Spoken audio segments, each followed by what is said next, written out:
Dun, dun, dun, dun, dun, dun, dun, dun. Good morning, good evening, everyone. Welcome to another episode of Xah Talk Show. We are going to code Emacs Lisp today. Emacs Lisp for programmers. This is for computer scientists, for coders, for programmers, and for those of you young people. Because usually older people, they already know what they're doing. So let me introduce my keyboards. Ultimate Hacking Keyboard 80, UHK80. I have a YouTube review. Look for it, you'll find it. This is Nulea trackball, Nulea. Okay, and I have reviews. I think I have a YouTube review, but also on my website. Search for Xah Lee keyboard blog. And this is my iPad with fantastic pink protective cover. Okay, now let's switch. So let's go to Emacs. Let's go to Emacs. So let's look at my screen. So let's stop that. So can you see my screen? My browser, my Emacs section, my pink window of all my command calls. Yes, okay. So let's do it casually. Hello, Andri Riang. Hello. Okay, so yeah, so we're gonna focus on just Emacs Lisp coding, in fact. So this is for you, actually, those people who do Emacs or like mostly Emacs Lisp coders, okay? You know, so for Lisp coders, you might be interested as well because Emacs Lisp is a Lisp. Anyway, so let's begin. Let me show you what we're gonna code. Okay, so first of all, so again, if you don't know, this is Emacs I'm using. This is the most powerful editor. We don't want that showing browser. Okay, and we don't want the to-do. Go there, remove it, and the pink window shows all my command calls, the name of the commands, and the keystroke on the left. So as I move the cursor or whatever, delete, you know, so you can see that's smart delete. Undo, you can see that's undo, and the key on the left. I'm using a Dvorak keyboard layout, and I'm using Xah Fly Keys. So if you do not know what they are, let me take 20 seconds to show you. So this is source code of Xah Fly Keys, 4,000 lines of code. And go to the top, and here is the URL, my homepage for Xah Fly Keys. It's the most efficient key binding system for Emacs. It will make Emacs more efficient than VI or Vim. By scientific measurements, like count keystrokes of doing the same thing, or you can go play golf, Vim golf. It will beat Vim in less number of keystrokes. Okay, that's Xah Fly Keys. It's modal just like VI or Vim or Neo Vim.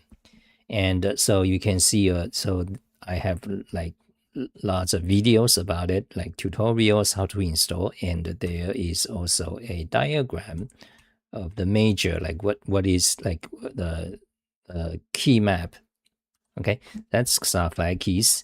And the Dvorak keyboard layout, if you don't know already, Dvorak is like a letter arrangement. Like normally you have QWERTY, which is QWERTY and ASDF. You are familiar with, most people. But there is Dvorak letter arrangement that is more efficient. You got AOEIU. Okay, then of course there's also Cormac, there's Cormac DH, there's Workman, there's quite a few other ergonomic keyboard layouts, okay, so-called. So I'm using a Dvorak keyboard layout. So when I type, let's say, this key on QWERTY D, that's actually E. Okay, anyway, I'm using Dvorak keyboard layout, and I'm using Xah Fly Keys. Okay, that's the introduction. So Xah Fly Keys is free, of course. Go and grab it. Okay, so let's begin coding today's like main topic. Okay, close that, Xah Talk Show. So I wanted to Xah fix YouTube. Okay, so let me tell you about that one. So yesterday we did a talk show about okay, Xah Music blog. So yesterday we did a talk show. We talked about this music video of the new generation, Breathing Elon's Musk, a new music video. And I was talking about when you want to blog a video from YouTube, for example. So you go to the YouTube website, okay? Like you go to it, you copy the URL, of course, but usually you also want to copy the title of the video, like that. It's not only title of the video, the person who uploaded it, and also the date, typically. So copy, go back here. So why do you want to? So open a new buffer, paste it. So you can see this is what you get. Okay. So, by the way, there is a very interesting fact about this. When you copy this YouTube title, poster, and the date, I know because I do this, I do this as a blog, I do blog all the time. Or by now, since 1996, so by now 30 years. You see, but I've been doing the YouTube, blogging about some YouTube videos in the past, let's say 10 years, 20 years, basically since YouTube began. Now, but I noticed in the past like 5 years, let's say past 3 years, every time you copy this, the result is different, like every month. Very interesting because this gets into deep, nasty details of the corporations and deep state. Okay. Every time, about every month, you copy this title, poster, and up to the date. The format is different. Like yesterday, actually, in fact, this is different from yesterday we just did. Like sometimes you will also copy, part of this view, share, like 45K or subscribe, like appear here. Sometimes not. It changes every month at least. Okay. And why do they do that? Because if you can look at the source code, okay, like actually you have to, these days the source code is incomprehensible. So you need to go to the Control Shift I, go to the console, and to use this kind of like the IDE for JavaScript to debug and to look into what's going on with these tags. But anyway, the reason they change is that they want to prevent other they want to prevent bots from automatically grabbing their videos or parsing their titles, things like that. That's why they change every month. So it can get very severe, for example, can we see what's going on here? So for example, we should be doing Emacs Lisp coding, but we digressed. Should I go back to Emacs Lisp coding? Okay, nobody is watching, nobody give a fuck. Okay, so okay, so if you guys care, if you guys like my video, okay, say so. Comment on video, comment on my YouTube, thumb up. I don't like those things because those are nasty. Those are like the corporation's way to basically fuck up or the communication for quality of the content, because of all these thumb up, actually they do negative things. So anyway, but there's nothing you can do. So if you guys like it, show my videos to your friends, blog about it, things like that, okay? Or comment, okay?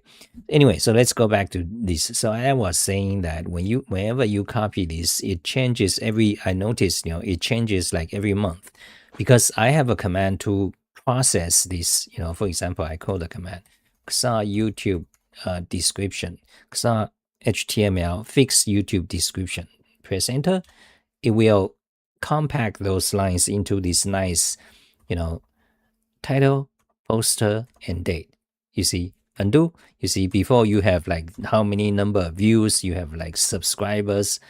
So, but now I code my command, it'll compact it nicely. So then I can make this into a list, and I can, post this list in my blog about that video, YouTube video, you see.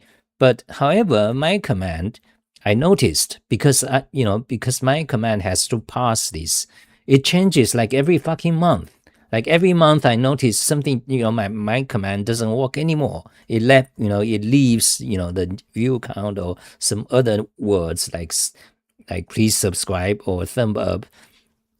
It changes every month. Fascinating. So let me show you the command, okay? Xah YouTube fix YouTube description. Okay, so that's a command. That's how I noticed it, because I use this command, almost every other day. Every time I blog a YouTube video, which is about almost every week or two. So I noticed, so you see, for example, this example, here. Now, this is an example when you copy some YouTube video, that's what you get. This is like 3 years ago. Okay, I think this example must be 5 years ago. You see, it used to be like when you copy, you get like the title. The first one is title, then like number of views, then you got date, then you got like 1K 17 shares saved. Then this is a poster, okay, then number of subscribers. But it changes, every month, I noticed. Because you see, my command has to pass them. Like whenever you see sign in, like for a period of time, it will also show sign in. So you have to remove that. Then for a period of time, you have subscribe, like please subscribe, like this subscribe button, like where did it go, or this button, you see. But it changes, you see.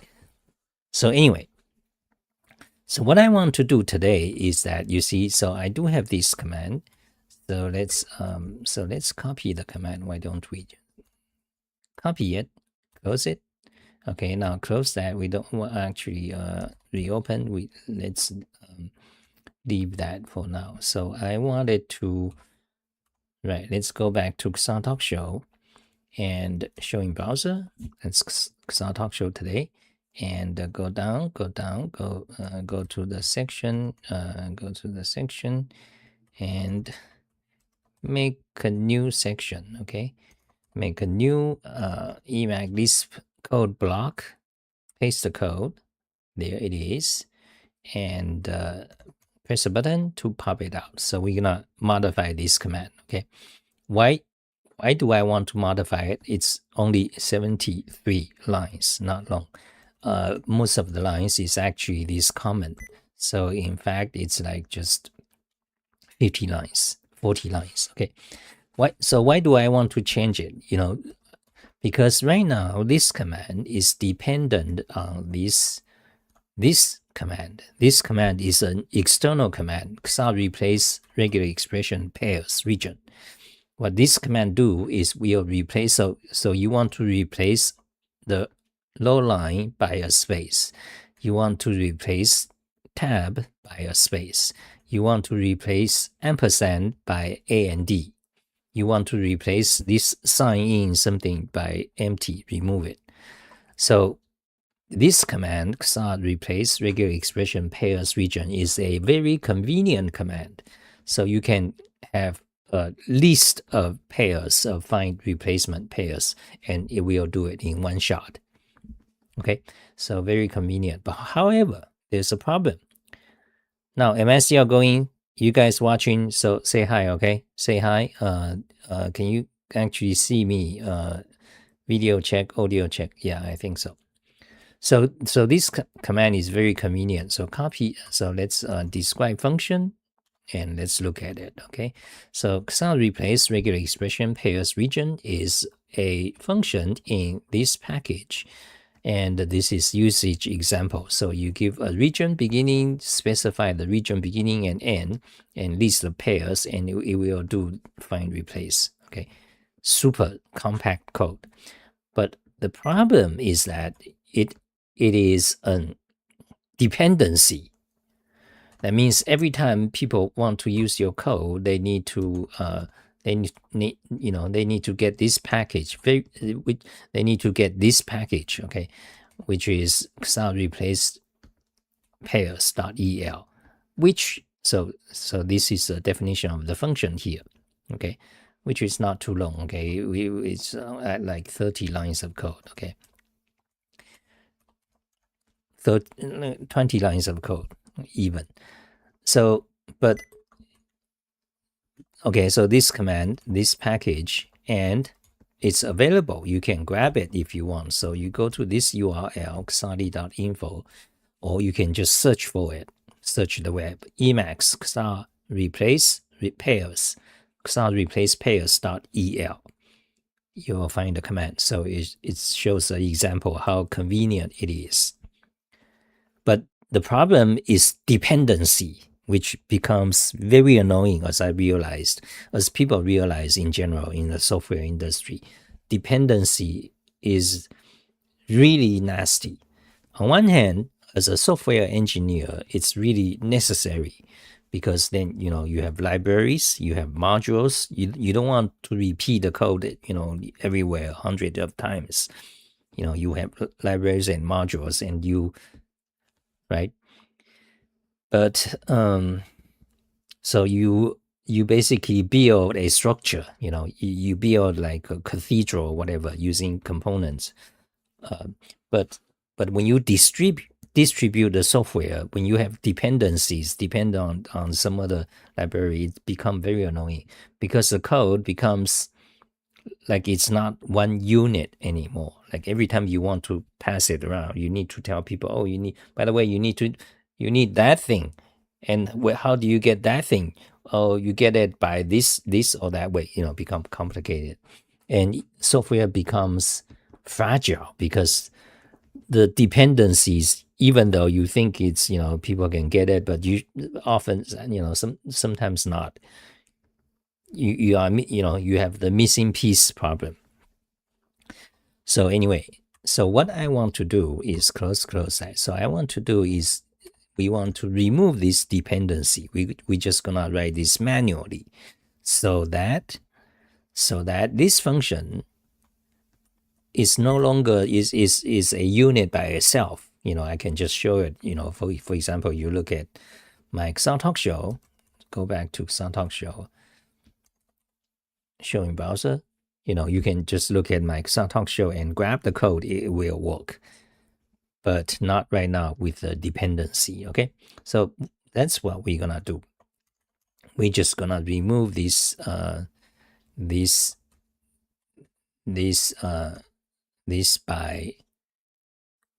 by without dependency. Okay, that's what I'm doing. Okay, now let's have some coffee. This is coffee and milk. Do.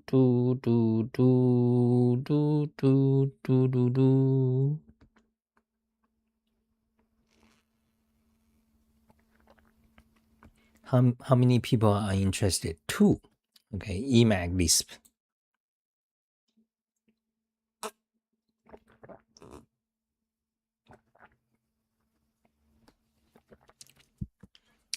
It took me 20 minutes to explain the situation. Okay, but that's okay. So that's the one we don't want. So let's start to do this. So what do you want? So this is easy. Okay, so if you guys don't know, those of you Emacs Lisp coders or beginners, you go to my website, Xah Lee, Emacs Lisp Basics. You can just search for Xah Emacs tutorial. Okay, then go to Emacs Lisp Basics. In fact, you want to do find and replace, then that's the Emacs Lisp section. Okay, because it's not about variables, functions, conditionals, if then else, data structure. Those are the Lisp basics. String, what is a string? What is a number? What is a boolean? What is a numerical operation? How do you compare numbers? How do you define a variable that's that's basic Lisp. Okay, but we want to go to Emacs Lisp because this is Lisp but specialized for Emacs, which is about find and replace. Okay, so just go to find and replace text processing. That's right, that section, and there it is. So this find replace text in buffer. How do you do it programmatically? Go there. That's a function. Okay, and if you want to do multiple so I explained the general, like the idiom. How do you do if you want to do multiple pairs? Basically like this, okay? So you can just copy the code, copy it. In fact, we're gonna do that. So this is my Emacs Lisp tutorial on how do you find replace. So let's just start to do it, okay? So let's paste the code. So here it is, save restriction. So idiom for multiple string replacement within a region. Okay, a region is a beginning and end position. So beginning and end position, that would be, so let's dun, dun, dun, dun, dun, dun, dun, dun, dun, that would be that. Okay, so now to region. So yeah, beginning and position, and we just want, so let's just delete that whole thing. Okay, now to region, actually wait. Okay.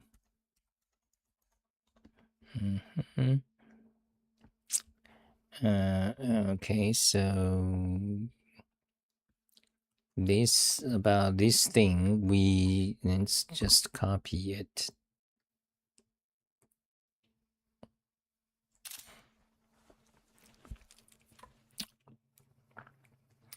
Okay, so close that, and what we want to do is we can actually, so go back here.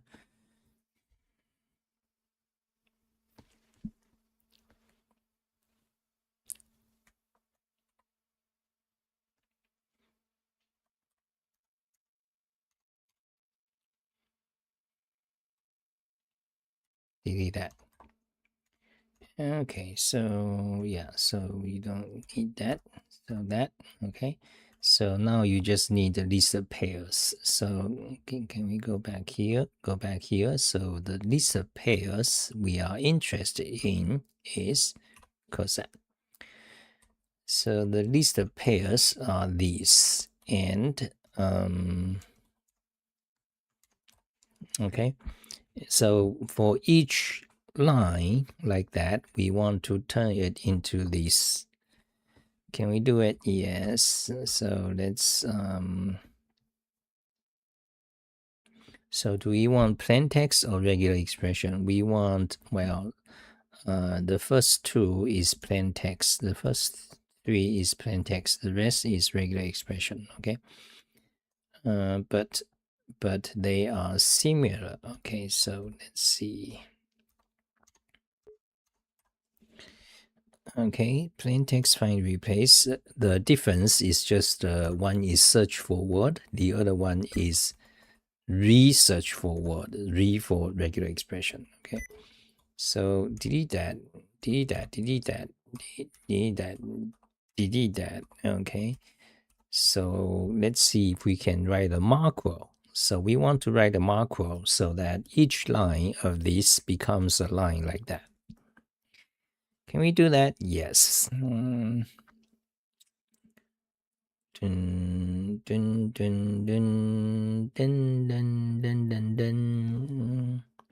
Okay, so first of all, let's transform this by removing the square brackets. Okay, I have a command which is that, which is Xah change bracket pairs. Okay, so call that, and you want to change square bracket by none. Fantastic and complete, you see. Now the next thing I want to do is you just want to replace. Okay, so what do you want to replace? find and replace. Okay, so the first part is the find string, the second part is the replace string. Okay, so the first part is the find string.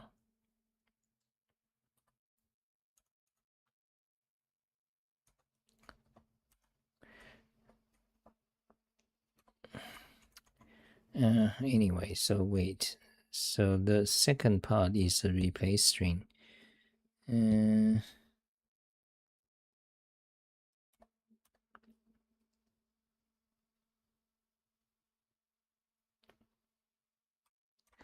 Okay, so what you're gonna do is, so the middle part is this. Okay, so first of all, let's change the middle part.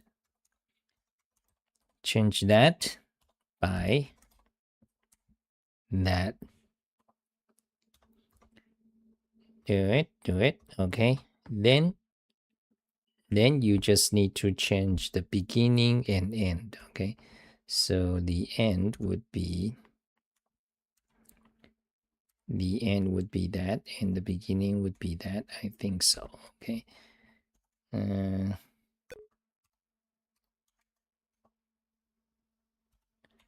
Okay, so change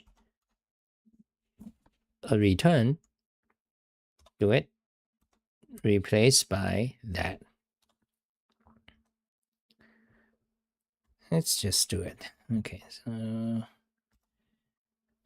would that be, does this look correct? Now move that one to the beginning actually. So we did a new one actually.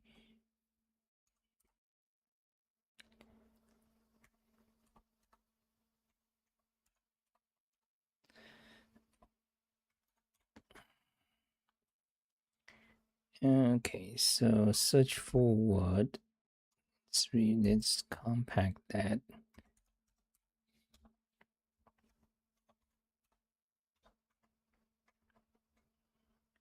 Okay, and let's make that into 2 lines.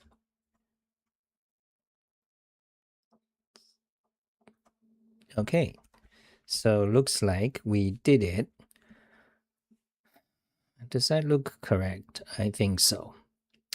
You see, we have transformed. Let me show you the other code. Okay, we have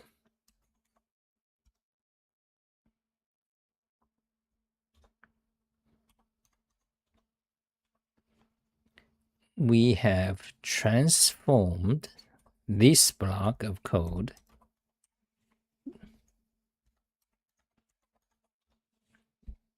to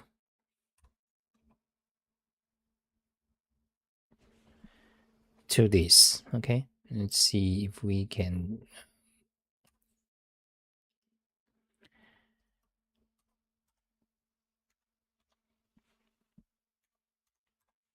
Okay, so we began with this block of code.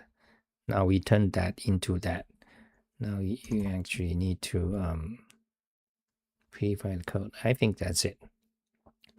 So make a backup. Wait. Make a backup. Wait. What?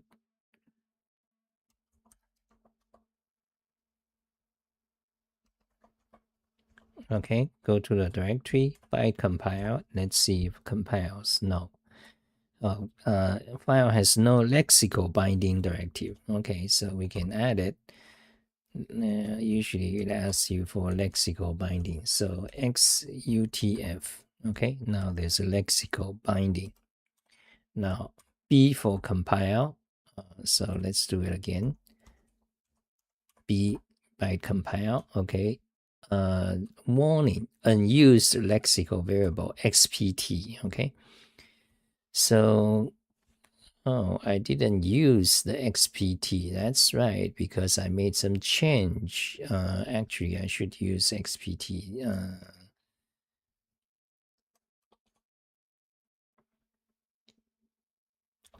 And let's go to char XPT. Okay.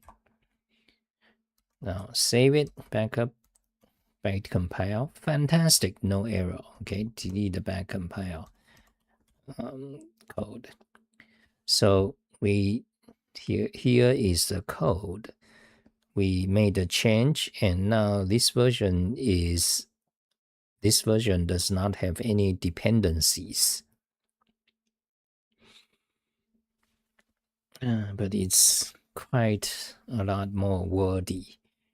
You see, you got this version versus that. This one, this is so compact, you know.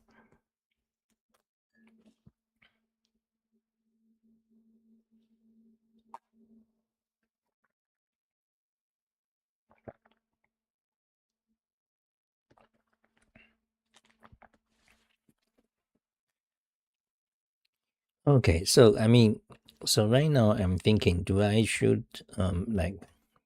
want to go with this? Now let's evaluate it, put it back, syntax correct, show in browser. So we got a code here. So you got a code here. Okay. And let's modify the description so that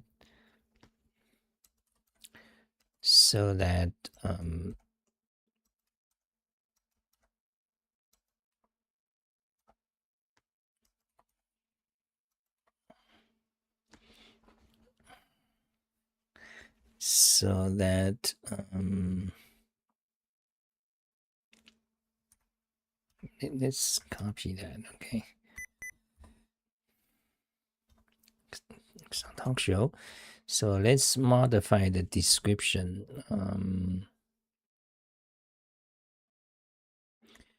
Actually, this is also changed.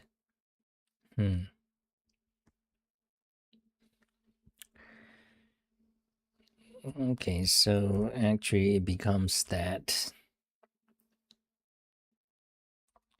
You see, so let me tell you what's going on. So originally you would have that. Okay, and now it becomes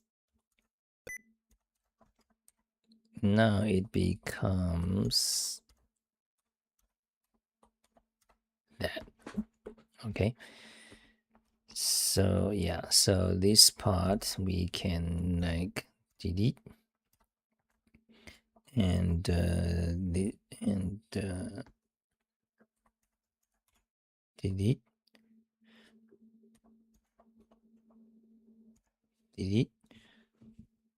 delete, and put today's date. Fantastic. Delete unwanted YouTube description under cursor. Okay, if region is active, use that. Else, act on the text between the greater than and less than sign. For example, start with that, and then it becomes that. Okay, and here's the code, and evaluate the code. Okay, quite wordy. Okay, quite wordy. So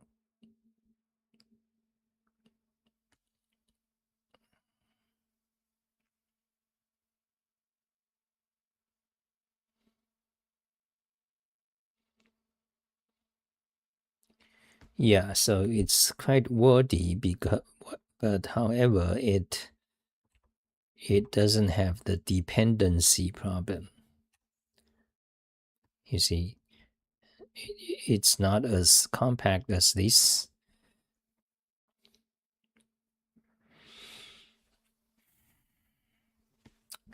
Okay, so what you want to do, so let's have a look at them.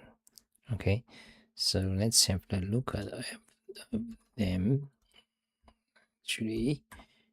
Actually evaluate it put it back and create another Emacs Lisp block. Go back to this code and cut. Okay, you want to see which one is kind of better. Okay, so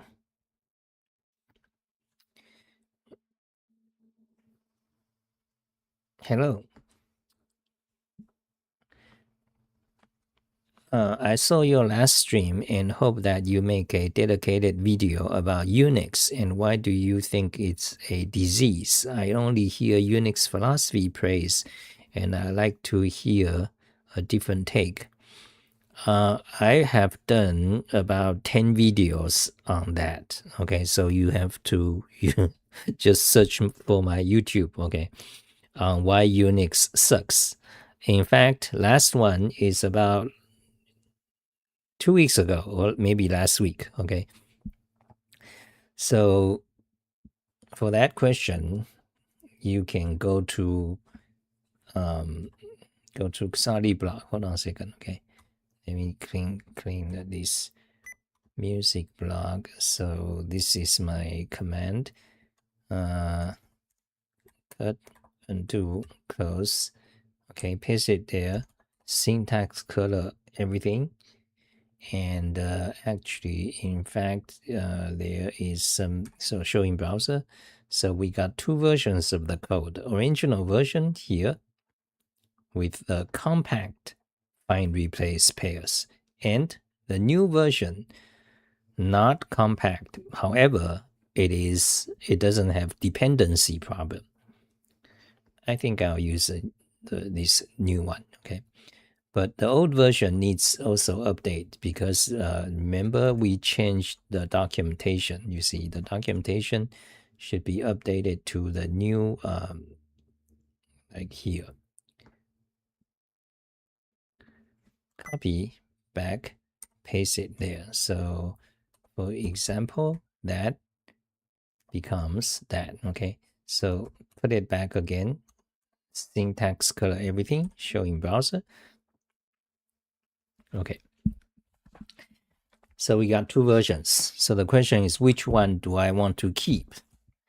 I think I'm gonna keep the new one because dependency is really nasty. Okay, although this looks so short and neat, you know, Emacs really should have a function built in that does multiple pair sequential find replace.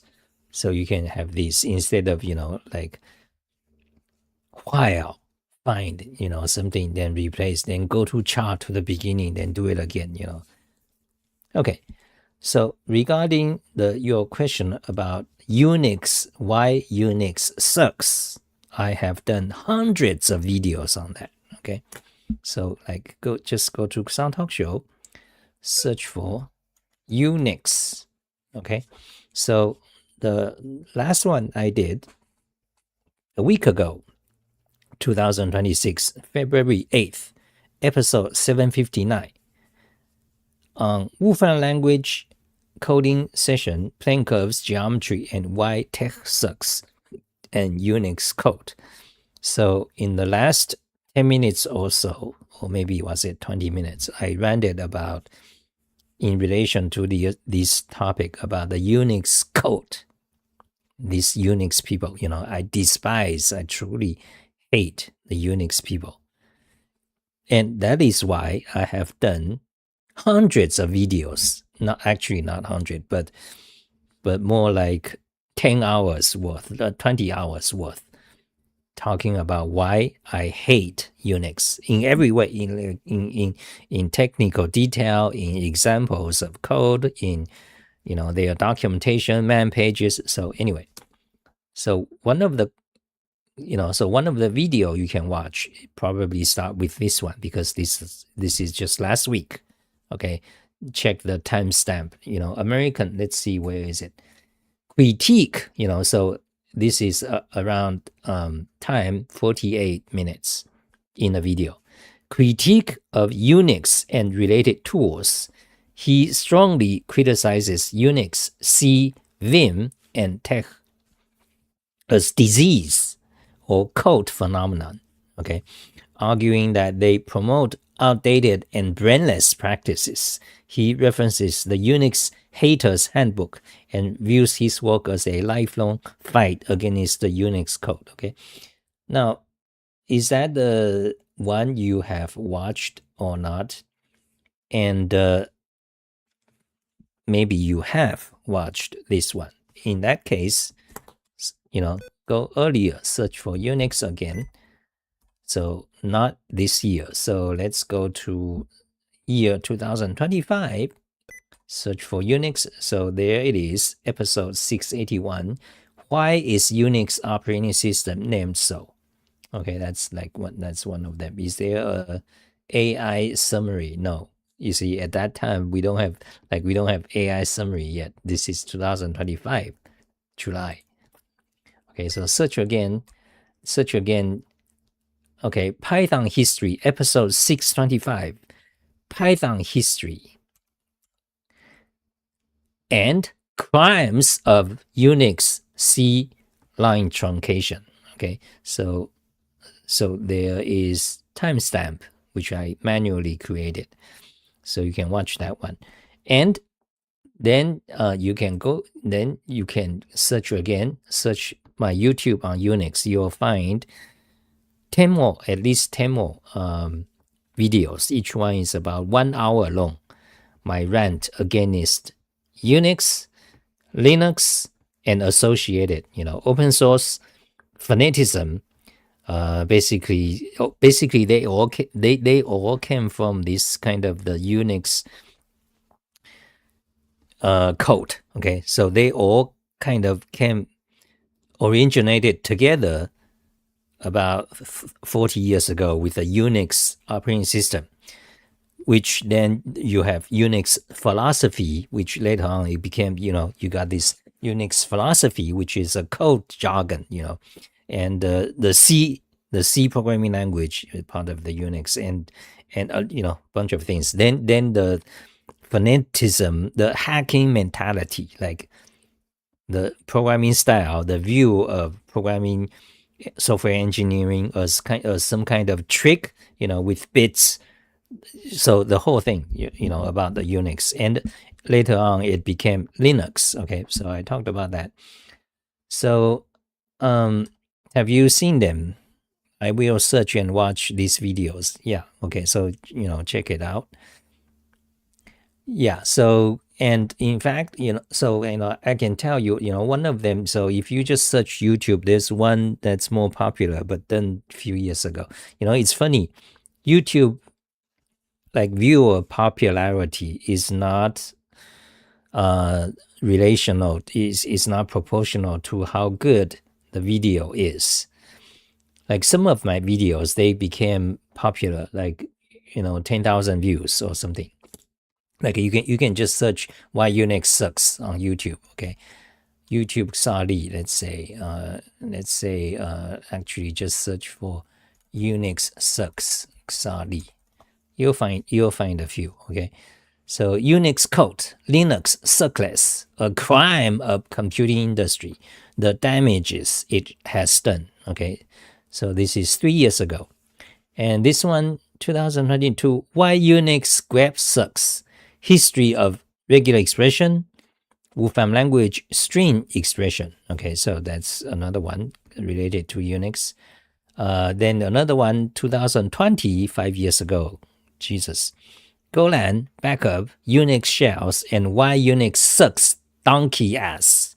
So this is like my, like almost my earliest one, 5 years ago. Okay. That was, when I was, anyway, so you can see my old videos. Okay, then there's another, okay, so anyway, then, so anyway, so if you want to, like, check out my rants against Unix, there's quite a lot, and in some of them, I get very angry, like, fuck the Unix people, okay? Like, you don't understand, okay? So anyway, so that's this is like my lifelong obsession, okay, of the basically, to put it bluntly, Unix hatred.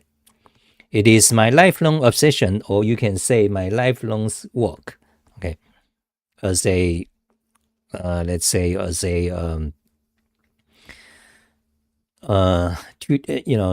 take programming language, computer tutorial writer and observer, kind of. Yeah. Okay, so that's about that. So anyway, so I did a lot of videos. So so they some of them I try to be like sometimes when as someone who does videos or lectures, like sometimes you think about, can you create one coherent, like the best summary, for example, why I think Unix sucks. But the fact is that I've done that. I have done that in some of these videos. I consider at that time that's the best, like summary of why Unix sucks. I've done that. But the problem with the problem with kind of the YouTube and in general, not just me, but other people, is that I mean, including professors, like you got millions of new videos every day. So even if you have the best lecture on a topic, it just go away. It just like get buried. So so so I have made a page. If if you check my Xah Talk Show index, there's a Xah Talk Show best of index. Okay. So if you wanted to see like my Unix hatred, did I archive some of them here? Okay, so there's episode 530, 2024, January. This is Unix move versus rename. Okay, so let's search again. So what is this about? This is about the cripple sign. Okay, that's about the cripple sign. That's about not. So let's see there. Okay, hack. So there's a section dedicated to the thing you are interested. Hacker culture, Unix, Linux, the crimes of open source in free software foundation. Okay, check out that one. There's actually a timestamp, so you directly jump to the point. The crime, episode 711. The crimes of open source and free software foundation fuckheads. Okay, they do damage to society, to humanity, to our community programmers. In my opinion. So that's one. I mean, so that one there, the episode 711, the crimes of open source and free software foundation, which is very much related to Unix. Okay, now the Free Software Foundation, their name is GNU, which stands for GNU is not Unix. Very interesting history. Let me talk about that, okay? I don't know. I don't think I have talked about this before. GNU is not Unix. The Unix fuckheads, they, like, they think, they like, people don't know, since like they, oh my God, the hacker culture. I heard that. Like, are you like? I suppose you guys are pretty young. Like, how old are you? Like, anyway, that means I'm too old. So the GNU is not Unix. Like, do you know why is it named like that? GNU is not Unix. I mean, so this is like several levels of the, like, people don't know. So Richard Stallman named GNU. Oh, you are 32. Okay, you are not too old, but fuck it. Oh, you are 39. So you guys are not old. So what do you mean you haven't heard of hacker culture? Okay, but well, you probably have, but it's hard to understand, actual what people are saying via the text. Anyway, So the GNU, you have the Free Software Foundation with their project called GNU, which the hacker idiots that fucking despise them, but they are proud of the fact that, when you ask them, what does GNU stand for? They say, this is what they say. Oh, this is a recursive acronym. Fuck them. Okay, this is like one of the trivial aspect of why I despise these hacker idiots. So especially the Unix people, you see, they like to play on these little trick words, like recursive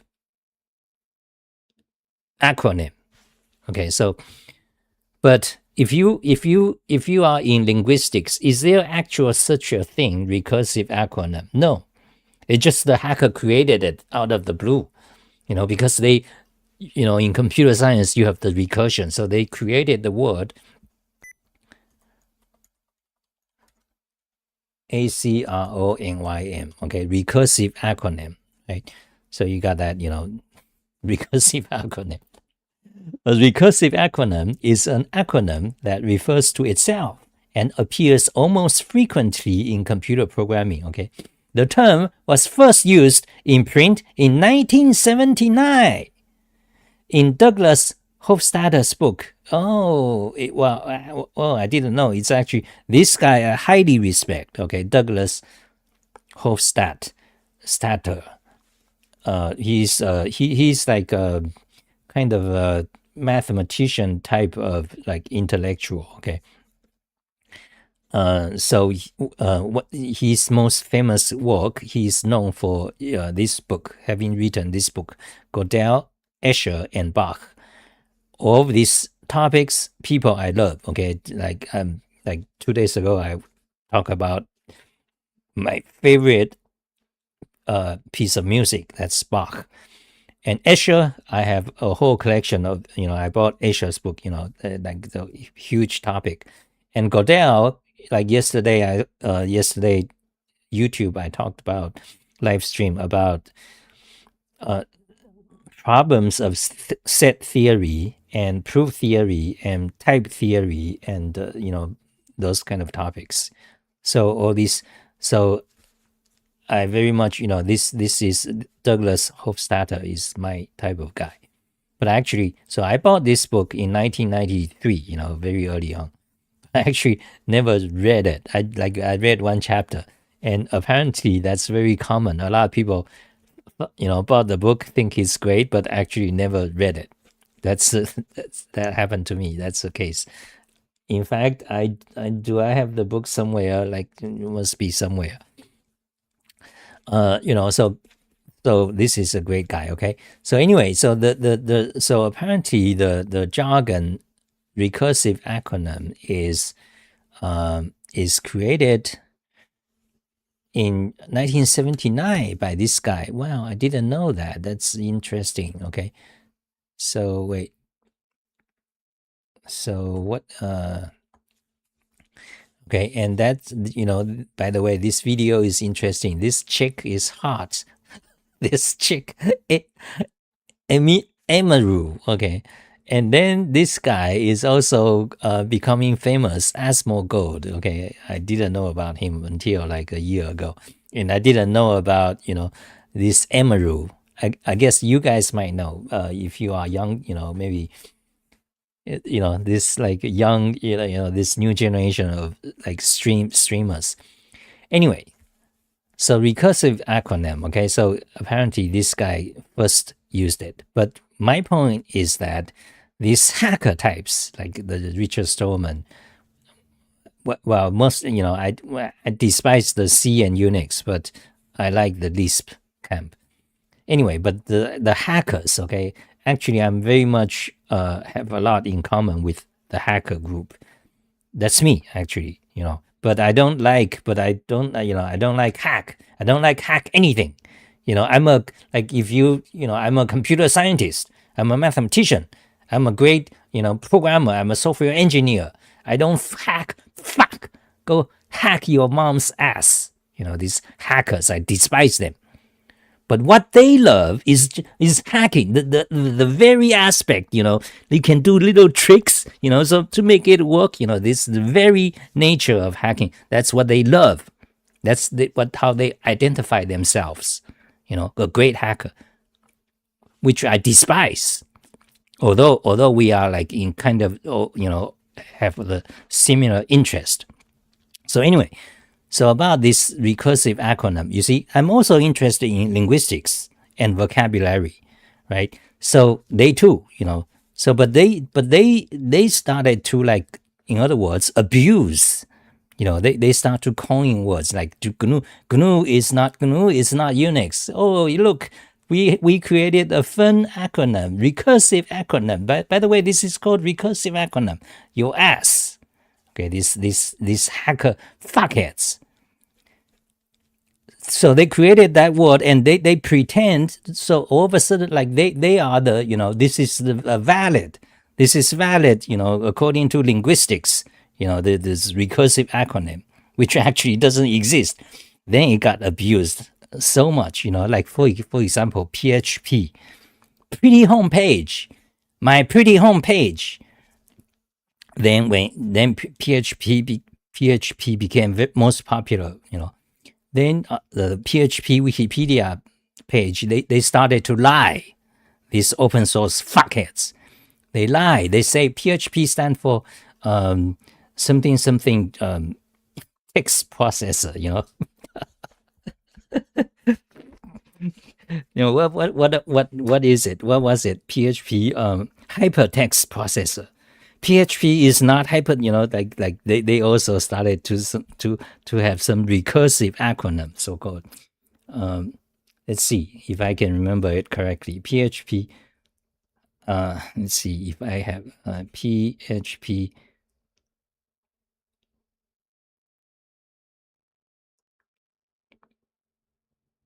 Okay, it stands for PHP is hypertext processor, something like that. Okay, let's look up PHP. They lie about this on Wikipedia for like 10 years. Okay, do you guys understand? Do you guys understand my hatred of these people? The PHP in computing industry, they lied on Wikipedia homepage. By the way, if you don't believe me, you can go back, view history. Okay, go to the view history section. So what did they lie about? For 10 years minimum, on the PHP page article on Wikipedia, they say they never mentioned that PHP stands for personal homepage, the origin of what PHP means historically. They never mentioned it for 10 years. Instead, they say, oh, by the way, PHP stands for recursive acronym, PHP hypertext preprocessor. Fucking liars. Fuck them. Do you guys see my hatred? Like sometimes you like, I get the, I know, I'm being regarded as like weird guy sometimes, so crazy, jobs. But do you guys see like my hatred of this situation? The Wikipedia article, which is of course very popular, like almost as a reference for more than 10 years. For more than 10 years, the Wikipedia article on the most popular programming language, PHP, contains a lie that it never mentioned that PHP originally stands for personal homepage. It just says PHP stands for the recursive acronym, PHP hypertext preprocessor. Okay, do you guys get it? These fucking, offends me. But what's more, every time I mention these to other programmers, especially to these Unix people or the hacker types, they ignore it. Like they, in this case, this is a bad aspect of PHP. Usually they agree, they attack PHP all the time. These Unix and C fuckheads and Lisp fuckheads. These people, Lisp, Unix, C, they attack PHP programming language all the time because PHP is considered like a bad language because it's for beginners. It's too easy. These C and Unix fuckheads, scumbags, they like, real man's language that's complicated, difficult to understand, C and C++. So they attack PHP all the time for more than 10 years. Do you guys remember that history? Like most of the 2000s, okay? But meanwhile, the PHP does the marketing lie. They try to erase, what do you mean personal homepage? No, we are hypertext preprocessor, and we are actually recursive acronym. It's related to linguistics, very advanced. Fuck them. Okay, but again, this is like trivial matter. Why are you like so get angry? Actually, I'm not angry. I'm just expressing. But why am I like focused on these little things? Because I'm a nerd. I'm a hacker. Okay, I'm concerned about these little factual details. You should not lie. Okay, now back to the recursive acronym. Okay, back to the recursive acronym. I haven't done yet. Okay, there's a lot. Okay, the most famous recursive acronym is GNU, GNU by Richard Stallman. Okay, then there's a lot in the Lisp community. Why? Because, for example, then you got let's see, Ein is not Emacs. That's the first Lisp-based. That's the first Emacs written in Lisp. Okay, Ein. Then ZY, which stands for ZY, was Ein initially. They just created out of the blue. Oh, so they came first before GNU. Okay, so actually those two. Interesting. I didn't know. So those two came before GNU. Okay, GNU is not Unix. Okay, so why do they do that? Because the reason is these are Lisp people, Lisp programmers. They are into recursion. So they are very fond of this recursion concept. Okay, but okay, that's one thing. So the other thing I want to say is that the Lisp people are the enemies of the Unix people. Okay, the Unix and C fuckheads. Now, today you guys don't know, and also back even in the 1990s, people don't know. People think that Emacs and GNU, they are just like Unix. They all love Unix, but actually they are actually enemies. Okay, the Richard Stallman, the Emacs people, and Lisp machine and Lisp coders, they hate Unix, just like me. I'm on the Lisp side. Okay, we despise Unix.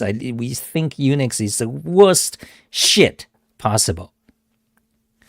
But people don't know. People, they don't know about it since like 1990s. They think, oh, Richard Stallman, you should use Emacs or VI because both of them are, for Unix. Fucking idiots. So by now, which is like 30 years after, we have like layers of ignorance, like layers of misleading facts and ignorance. It's like history is like like there's a comic. When you look at there's a movie in year 3000. People coming, humans coming out of a movie theater in the year of our Lord 3000. Okay, and the movie's title is World War II. Okay, then you got propeller airplanes fighting with jet fighters, and there's a laser shooting up, something like that. So, anyway, that's a big rant about. So there you go. You have some of my rant about Unix and why I hate them. And again, this is not a big deal. I mean, so far, like what we talked about in the past 20 minutes about this this use of phrase recursive acronym, it's no big deal. And PHP, well, yeah, they lied a little bit about, marketing. They pretend they are, they try to, it's marketing, it's just marketing. They obliterate, the history of the phrase PHP for personal homepage. Instead, they say hypertext preprocessor, and they add the academic, mumbo jumbo recursive acronym, right? So that's my complaint, okay, about this. Well, this is not related to Unix, but the GNU is the GNU, the recursive acronym. So this is like just one small aspect of my dislike, why I dislike this kind of the hacker types and the Unix people. Okay, this is a small part, and this is not a technical part. But so I was saying in the past, I've done a lot videos talking about many other aspects. Okay, that's about that. So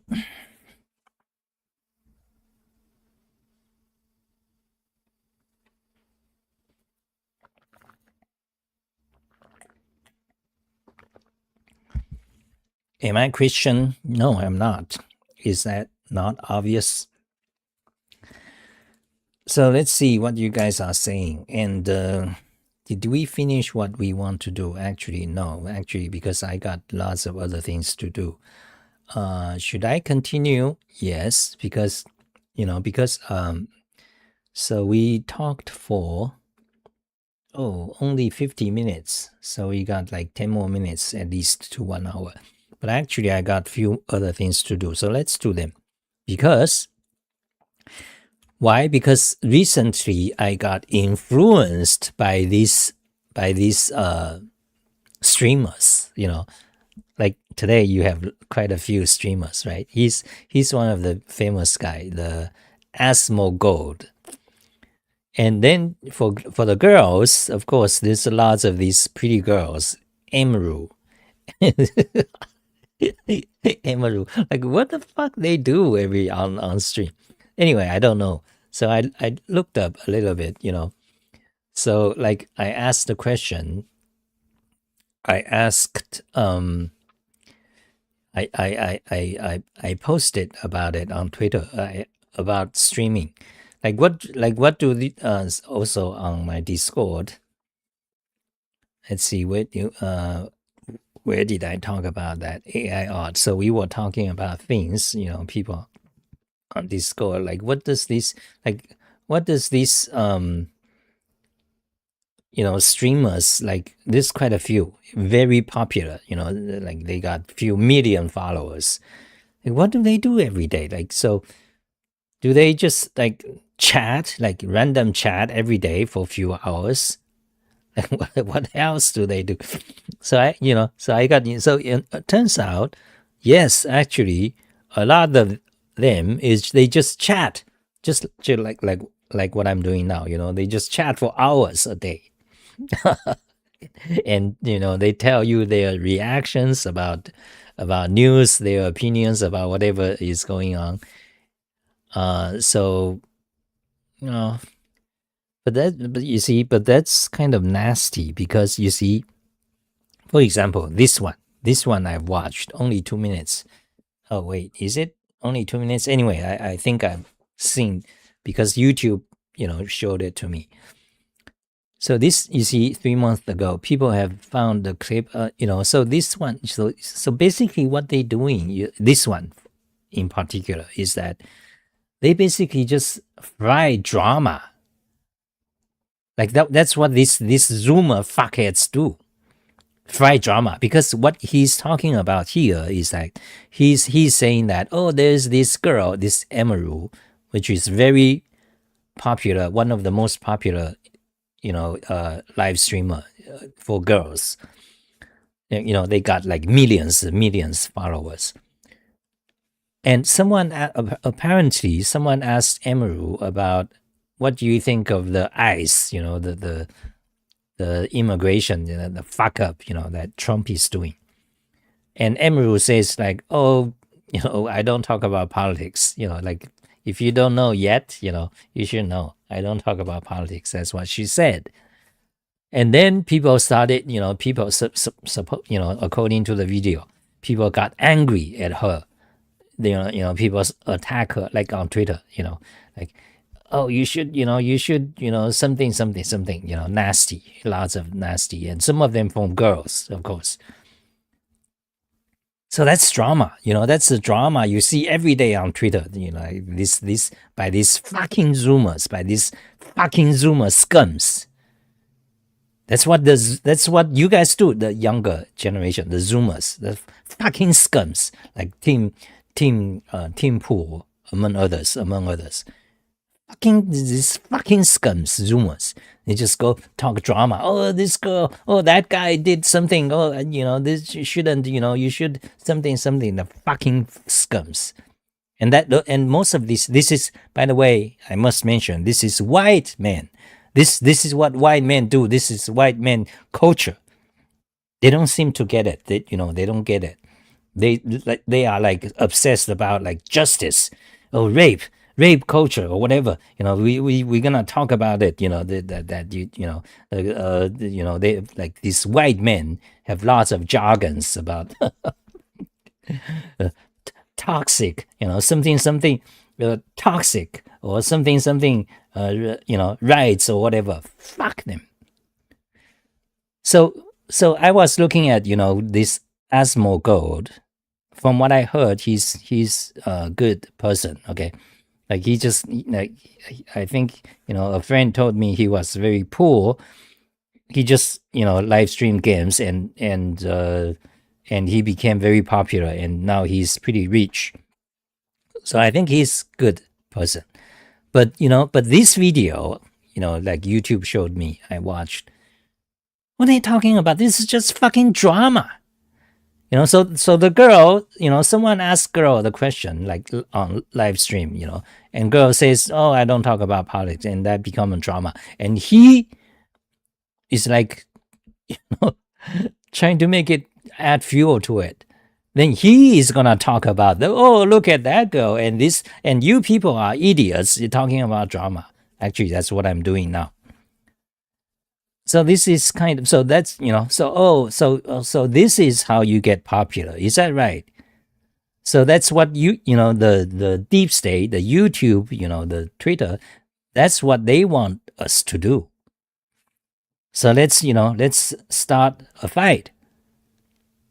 Right? I mean, okay, for example, do you get what I'm saying? Beheat Jarumaka. I'm not saying he's right or wrong, okay? Yeah, I agree with him, but don't you see that we have been in this situation of the drama frying for more than 10 years. So are we gonna just talk about this drama? You don't, what you should do is don't talk about it. Then it will die out. I'm pretty sure the Emerald does not talk about it. People like attack her, she just let it go and it just dies.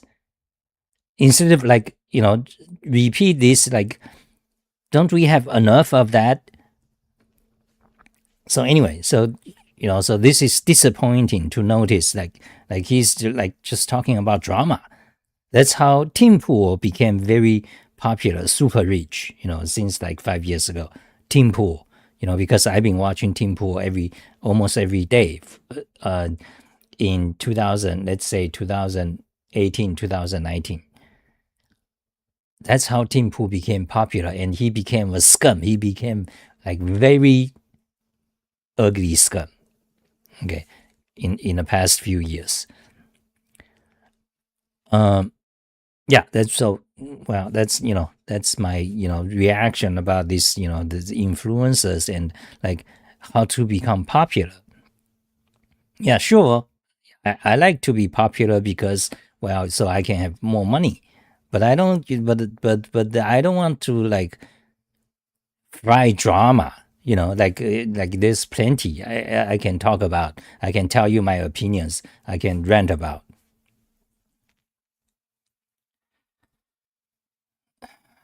But Xah, there's a profit motivation in all this. It's an ad-sponsored business model. That's right. Yeah, that's correct. That's why I'm saying that's what deep state wants you to do. That's what promoted. You see, the whole thing is shaped, guided, designed by so-called deep state. That's what YouTube wants you guys to do. And why is YouTube wanted that way? Because YouTube has deep state want YouTube to do certain things. So anyway.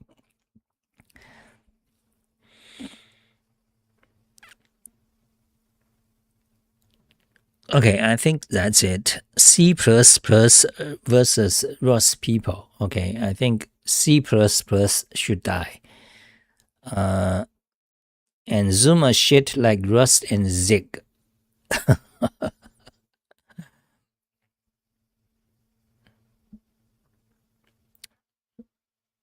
I feel old as fuck. Yeah, 32, 39. Well, 32, 39 kind of compared to the younger generation. You see, anyway. So what so we got lots of to do actually.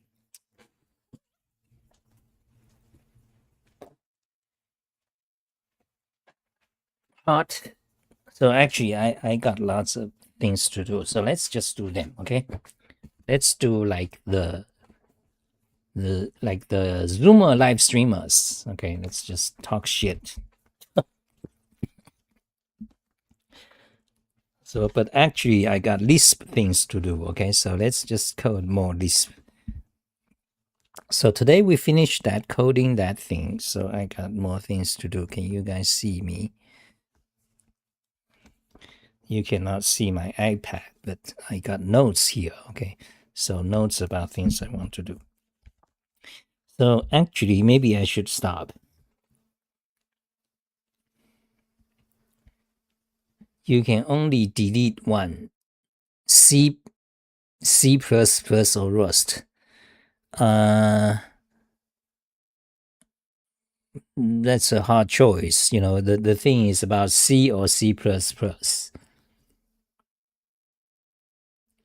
So if I can only delete one, that would be probably C++. Okay, C++. Fuck the C++. Fuck that guy, the pajamas stroop. He's like a crackpot. Okay, that guy. So I got a few things to do. Well, so should I continue or should I stop?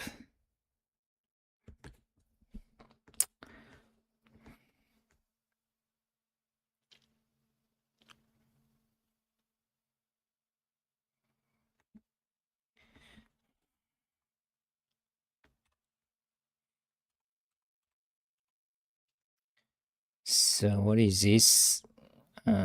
Text that we did that. Okay, so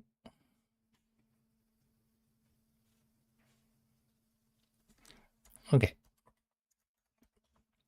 So go to my Emacs Lisp tutorial. There is a section. Go to the Lisp basics. Then go to the for each with break. So let's go to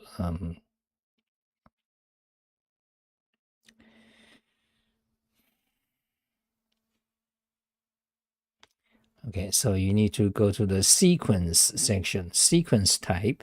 Okay, sequence type, which includes list and vector and string. Those are called sequence. Okay, then you go to the sequence functions iteration guide. So then you go to every. Okay, there. So copy that. So close that. Go to Emacs blog showing browser. So this is my Emacs blog. and create a new section, paste the link, linkify, make a list showing browser. There is the page, and go to it, open it, update the date, and I want to make some modifications. This is about English writing, so this sentence I want to change it. So this is about the function sum. Okay, tip: this is useful as functional form of loop with break, especially if you want the return value of the predicate. Okay, so I want to rephrase it by this is useful as a functional form of loop with break when you need to know which element returns true. Okay, so so showing browser, so you can compare the two different versions of this phrasing, compare their clarity for the purpose of tutorial. So this is useful as functional form of loop with break when you need to know which element returns true. Let's say especially when you need to know which element returns true. Okay, so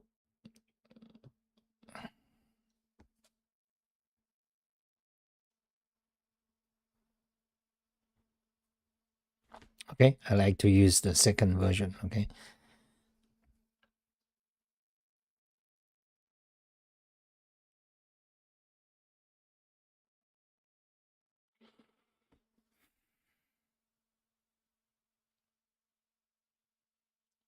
this is for the functional form of loop with break. Okay.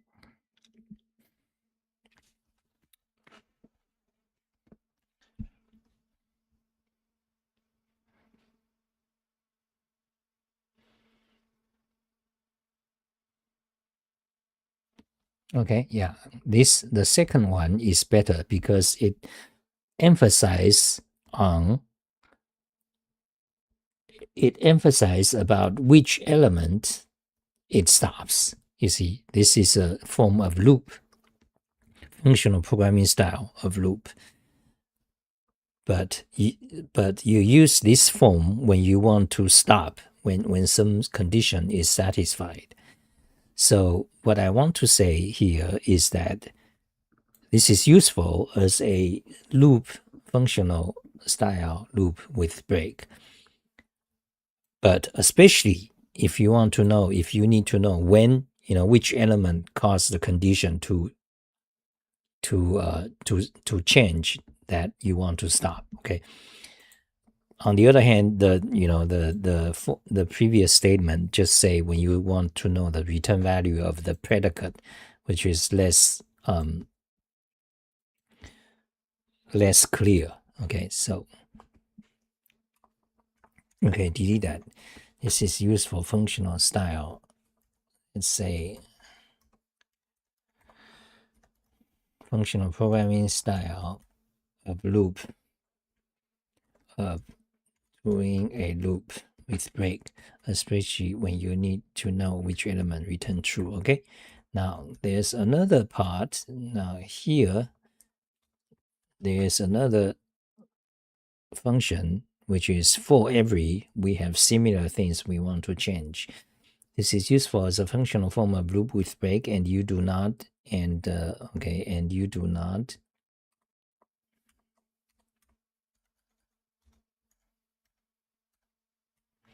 when you do not need to know which element stops, something like that. Okay.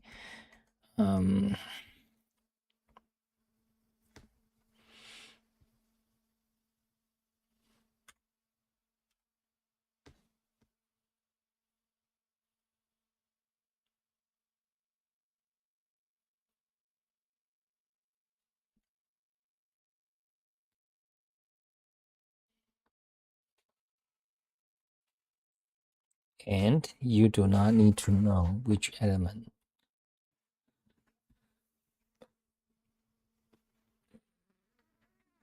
Let's just say which element breaks.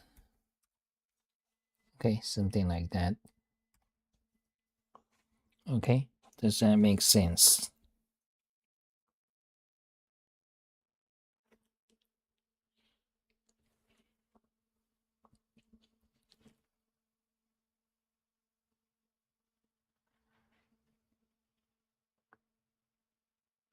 Okay. Did we change the updated date? Yes. This is February 17th. Okay, so that one is done. Delete it.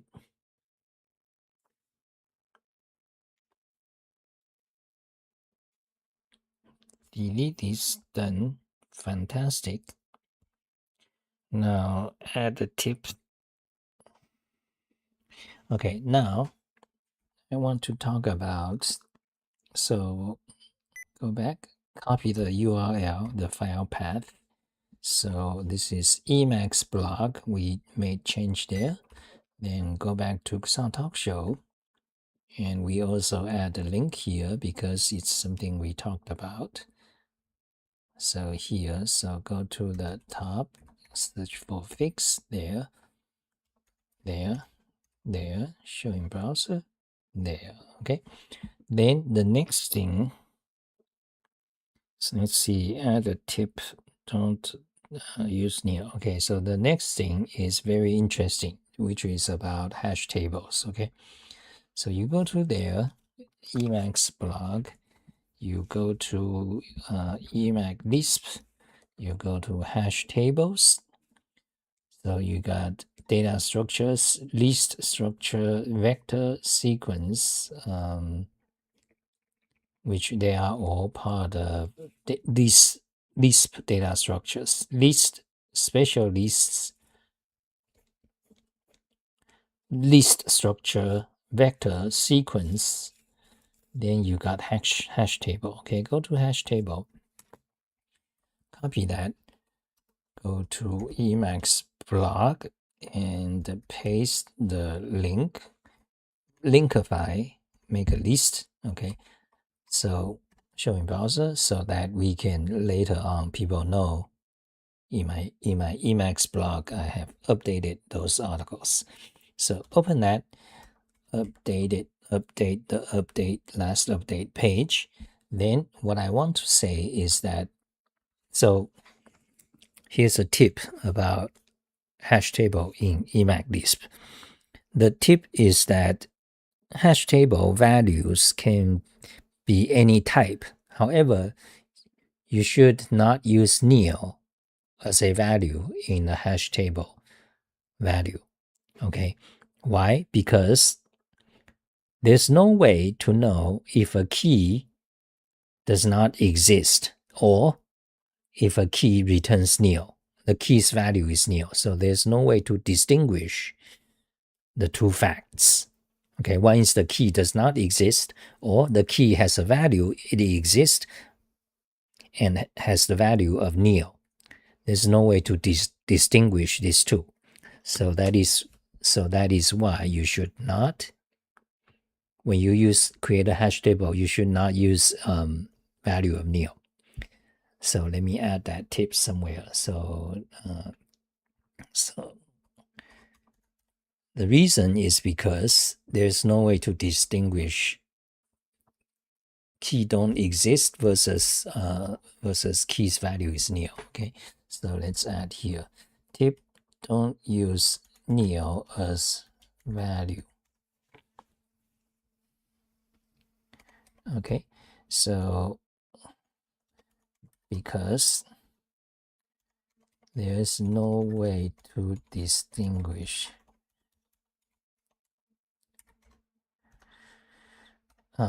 is that spelled correctly? Check.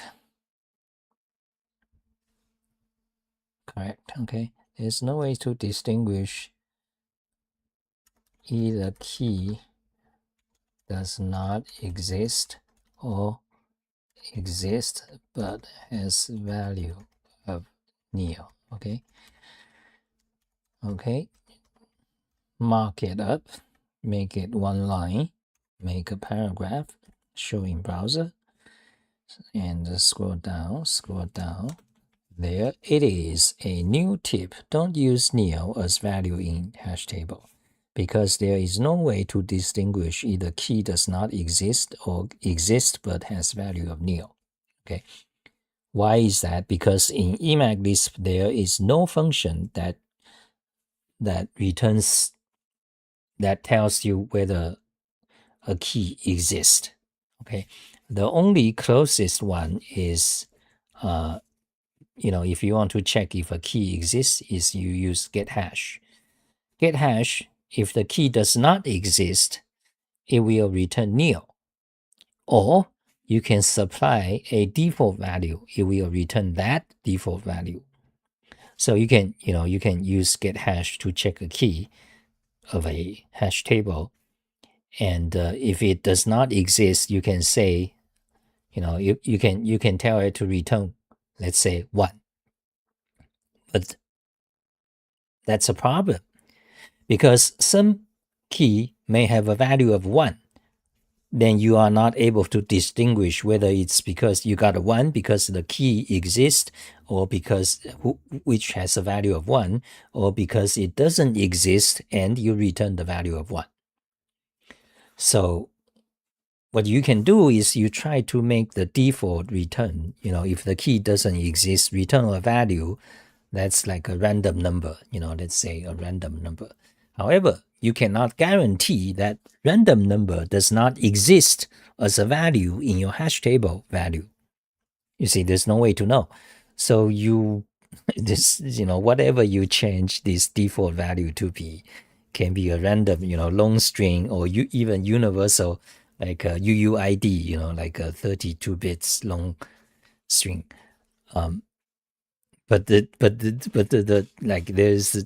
technically this, you're just not able to tell, because that value may happen in your hash table value. Okay, so that is a that's actually, so this is a flaw of Emacs Lisp. Okay, so for you Emacs Lisp coders, sometimes you wonder if some criticism of Emacs. This is one of them, a minor one. Okay, there are lots of major ones, such as lacking a named parameter, lacking a named parameter in defining a function. Okay, usually it's useful to have a named parameter. Also, it lacks a default value. Okay, that's related. Also, Emacs Lisp lacks a namespace, which is arguably kind of problem. Lacks a namespace, and also it lacks a organized library system, like library hierarchy. Okay, those are my main complaints. Now, some other people, they will complain about things like Lisp doesn't have threads. Now, this is like the typical hacker types, like the C and Unix. That's their complaint. They would say Lisp, Emacs Lisp lacks threads or concurrency. But yes, that's an issue, but that's not my main concern. Because I'm more of a like functional programmer. I'm more high level. But that's a actual practical issue, because when you don't have threads, so-called threads, you have a problem of, every time you do something in Emacs froze until that thing finished, then your, key becomes responsive. That's a major problem. So, but thread is like a very bad idea from the C idiots, from these C type of idiots. What you really want is concurrency support and parallel computation. You don't want, you should never in a programming language have like threads. Oh, let's create a threads. Oh, there's green threads. Oh, let's have flags. Fucking idiots. That's from C. Okay, you want a parallel programming language. That's what you want, not threads. With this incomprehensive like floats bits, floats, int, double, let's have a double, let's have a pointer. These idiots thing. So we talked about hash table. We added a tip, which is what I want to do there. Okay.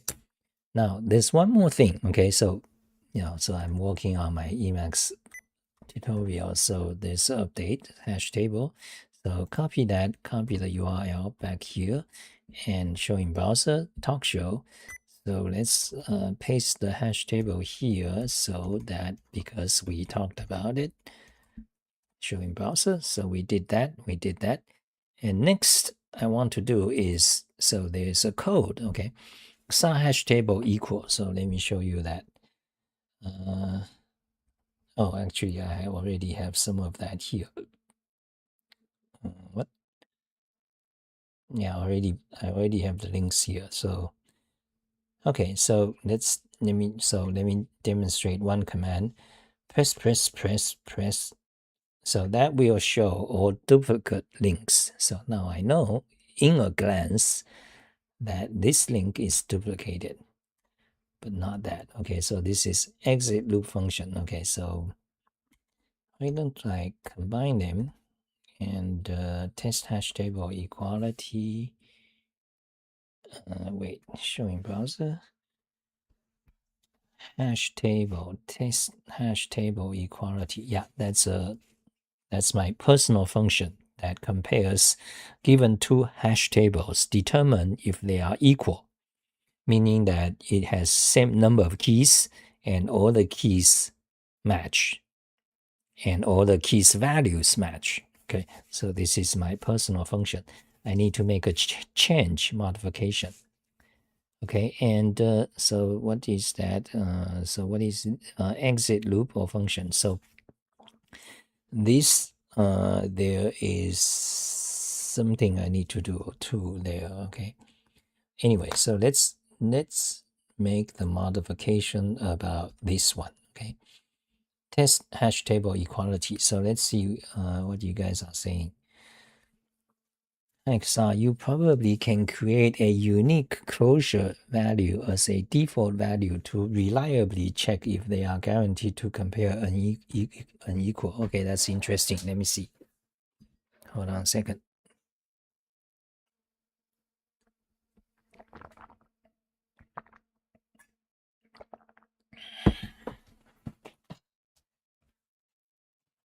Oh my God. So I'm getting tired a little bit. So by now it's like 2 hours.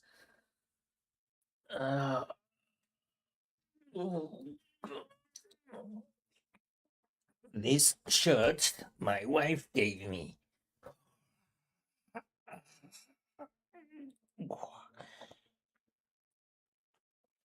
This shirt my wife gave me. She doesn't know what it says. Oh, it's Mickey Mouse. That's good. That's right. That's good.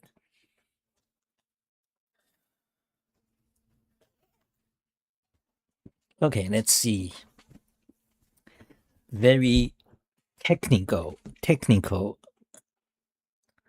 advice here from Hello GCS.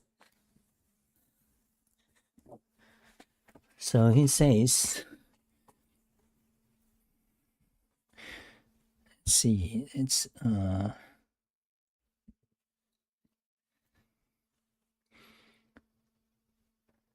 you can create a unique closure value as a default value to reliably check if they are guaranteed to compare unequal. Really? How do you do that? What do you mean unique closure value? Oh, so what? But that would be inefficient. Okay, so but how do you do that? Show code. Aluma, show code. Or post code to Xah Discord or to Twitter. Okay, to my Twitter. Like, show me what you're talking about. Create a unique closure. What do you mean? Like, unique closure, like a function. You mean like a function? So you mean a value that is a function, and then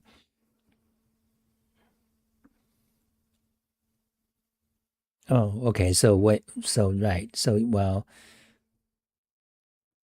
So the hash table's value will not likely to be a function. So you are saying that basically, have it return if the key is not found, have it return like a closure function closure. It returns a function. So, but normally hash tables value are almost never functions. So that's what you're saying. But plus also you are saying that this function, since it's a function and it's a closure function, so therefore it's kind of unique. It can never be recreated. So because function is some sort of reference, I think that's what you're saying. Okay, yeah, postcode.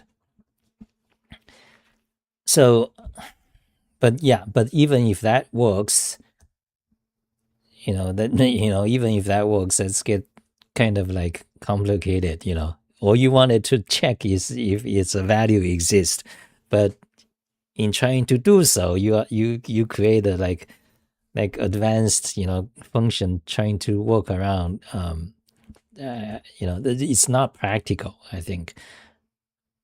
So anyway, so so now there's this function. You see, it's tricky. So because this function Xah hash table equal compares if two hash table are equal. Now, what I wanted to do was that, you see, I was gonna, there are two versions actually. So one is older version, the other one is I just modified today. And so the older version uses, like this random symbol as a, if a key does not exist, it returns this random symbol. But it will fail if your hash table actually contains a value of this random symbol key, right? Meanwhile, the new version here is basically the same, except the default value if a key is not found is just a random number. It's this, we have the same problem. I use a number because there's another complication, because when you use a key, you see, let me talk about this. Okay, interesting for you. This is for advanced Emacs Lisp coders. You see this value? This is a symbol, and this symbol, it starts with a colon. So in Emacs Lisp, that has special meaning. When a symbol begin with a colon, that means that symbol is so-called self-evaluating. Basically means that symbol cannot have a value. I mean, its value is itself. The essence of this symbol means that this symbol is purely used as a symbol, like a label. Okay, it's not supposed to like have a value. Like typically a symbol means either a function or a value, or like the catch, let, interactive, those are all functions or macros, or a value, like nil is a value, a variable, can have a value like 1, 2, 3. But this symbol, if a symbol begin with a colon, that symbol is meant to be used just like a symbol, like a string.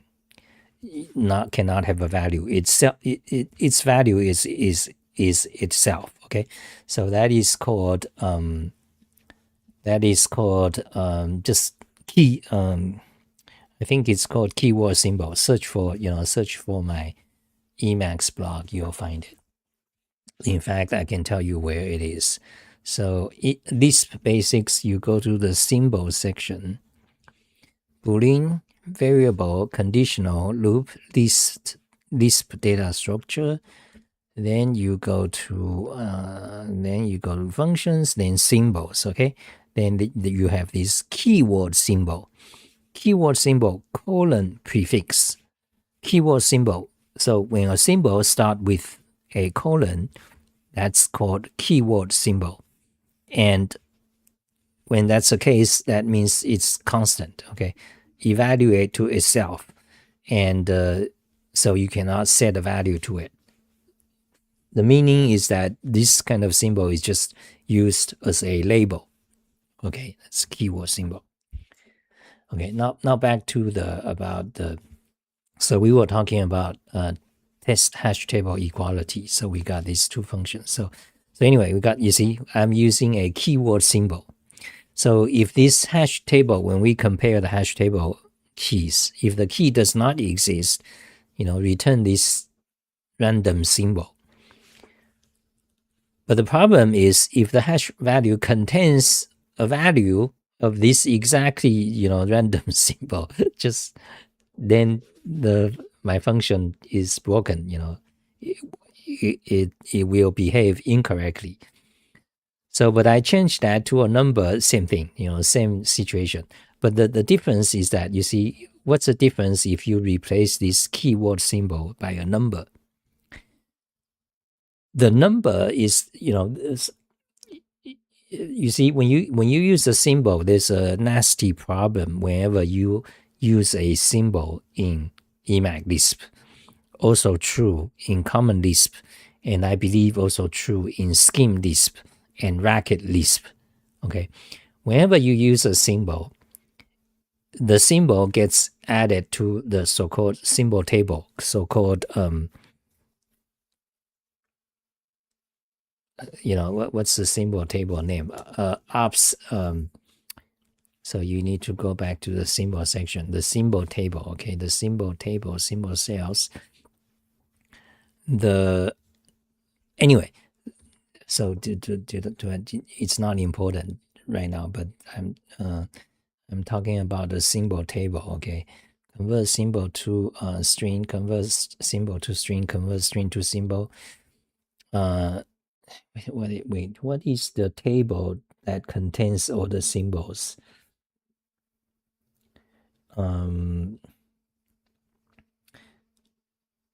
Something called ops array. Okay, so did I mention it? Op array, kind of funky name. Op array. Op array is a variable, built-in variable, whose value is a table of all existing symbols you ever used. Whenever there's a new symbol, it get added to the op array, okay, table, which is kind of low-level stuff. Okay, so this op array. So whenever you have a new symbol, such as when we use this keyword symbol, it creates a new symbol and adds to the op array table. Okay, so that means every time you create a symbol, you use a new symbol, it gets added to there. So that is pollution. Okay, that is a pollution. You see, because normally you never remove symbols from the op array. Basically it's not recommended. Nobody does it ever. So this is one major problem of Lisp programming languages. The op array will grow and grow. So if you run Lisp system for 10 years, for 1 year, it will crash. Okay, because the op array, it does not clean itself. And normally, but you could remove the symbol manually yourself. But that's I don't think people ever do that. In fact, I remember in year 2000, 25 years ago, I asked, when I first learned about Scheme Lisp, I asked people, how do I remove a symbol? Because you can create a symbol, create a variable or whatever, but how do I remove it? And basically people say, why do you want to remove it? I want to remove it because I want clean program. You create something, you remove it, right? When you are done. People just don't do that. So in these programming languages, you got this problem The symbol table just accumulates. Okay, and this problem is especially bad in Wolfram language, in Mathematica, because every time you use a let, like the Lisp let, in Wolfram language it's called module, does the same thing as let. Okay, so every time you in Wolfram language you have module, it creates lots of symbols, like internal random symbols. So pretty soon, they don't add much memory, especially not today, but they grow. The point is that they keep growing. They don't self-clean, so that's like a generic problem of Lisp. I don't know how Lisp solve this problem, because I asked Grok AI, it told me this exists. This problem exists because I was curious. I've been thinking about this like in my mind for 10 years. I asked Grok and Grok confirmed it. In fact, I have like documentation about it. I wrote it somewhere, but let's not find it. Anyway, so that's about the symbol table. Okay, so what I want to do here is so this problem. So yeah, so I want to make a change. Okay, let me tell you what I'm going to change, and that will be it today. Okay, so hey Xah, why did you change some Xah Fly Key default keybind? Why not? I mean, are you talking about this key, like QWERTY T? Because someone complained. Did you read the comments? The commit message. I think anyway. Yes, you got me right. Equal lambda. Lambda is nil. You understood me right. Okay. So equal lambda, right? So the function, right? That does not two functions, they, if you use EQ on them, they return nil. So have you ever used Vim? Yes, I have. That's back in 1997. Okay, I mean, I'm old, guys, so you guys' question kind of funny. Have I used Vim? Yeah, I have. 1997, I used for, I wrote an article, emergency Vim. Okay, just search for it, you'll find it. But you'll find it, funny.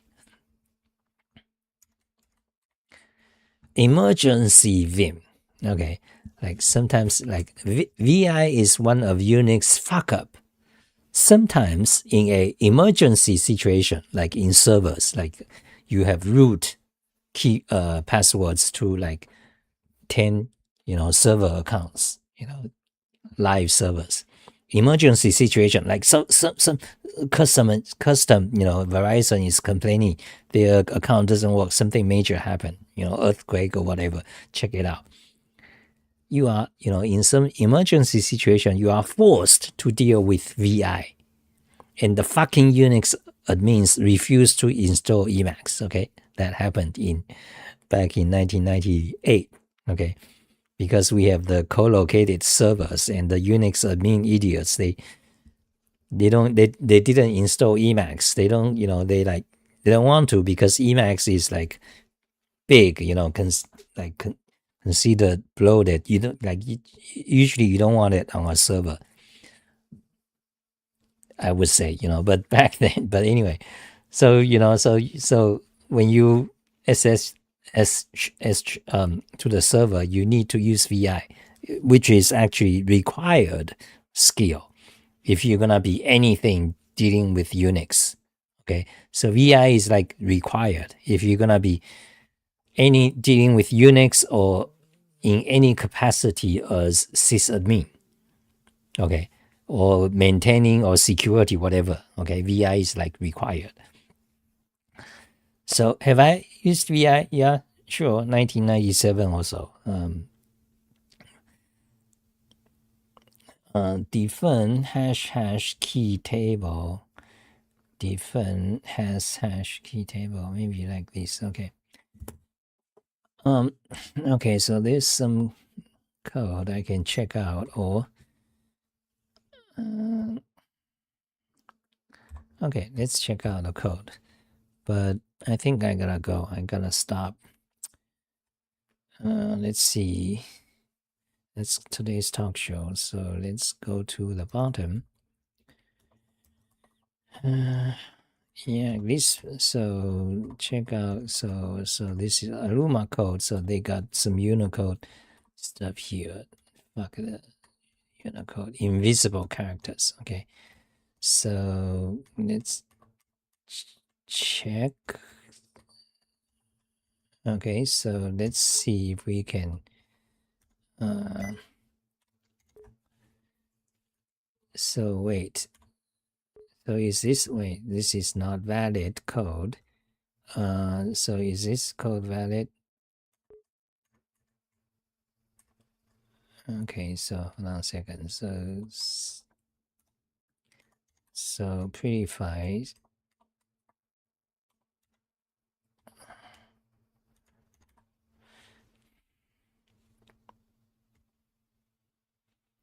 So let unique equals to lambda. Oh, okay.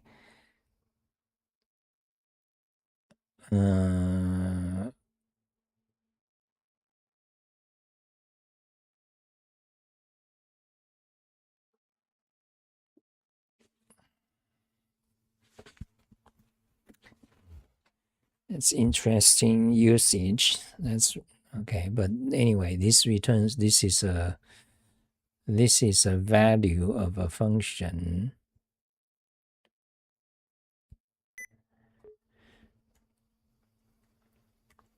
And yeah, okay. Yeah, I guess that works. I think, I'm pretty sure that works. So let's delete that.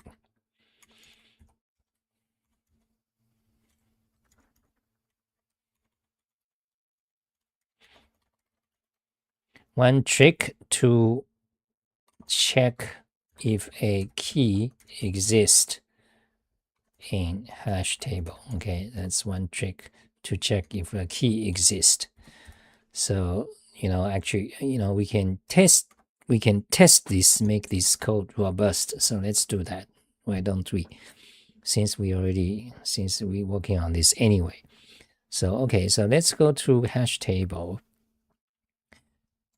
Let's go to hash table. Okay, I got some tests here. So let's copy the code, copy there, and okay, then there, here's the test code. So let's compact this. Okay, so actually, yeah. What? Why? Okay, so there, you see, there's an invisible character there. Very nasty. Like, started, this happens since 10 years ago. Every time you copy from YouTube or Twitter, you started to have these invisible characters. For example, this one is 0 with space. Okay, very annoying. Okay, so I delete it. You see, because if I don't delete it, I didn't know, then I want to make these two lines into one line. If I do it, it becomes that incorrect. So, but that's because there is a invisible character, because my command relies on the fact that there's an empty line separate. So if you delete this invisible character, then you do it, then it works. See? So anyway, so we want to see, well, in order to test this, we have to, well, that's just,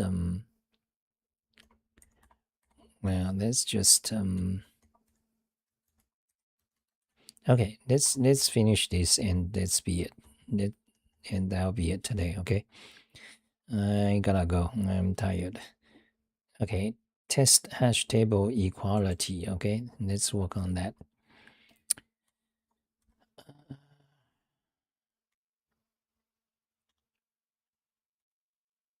Okay, so let's create a new okay, let's create a new version. Paste it there. Okay, let's say 2. Okay, and for now, let's just remove all the documentation. Okay, let's just, this is like version 2. Okay, now in this version, we're gonna use this trick by Aluma. Okay, so basically that. Okay, so just that, just put that there. Okay, delete that. Okay, so if we do that, hold on a second. So hold on a second. Let's make a new one. Okay, paste it there. Okay, so if we do that, not found. So let's actually, that's a good name, unique. So actually, so let's change that to not found, unique. Okay. So will that work? Well, I think so, but let's copy that. So let's do it. Okay, paste it here. Okay, copy that, go here, there, evaluate the whole thing. Okay, then, okay, so let's evaluate it. It returns true, you can see there. Now, if we change this to that, okay, evaluate and evaluate, now it returns nil, so it works. Now, if let's say for now, let's say, what if we return this thing? Let's say AA is this thing. Very tricky. Nobody does that. Value is a function. That happens in JavaScript, but does not happen in Emacs Lisp.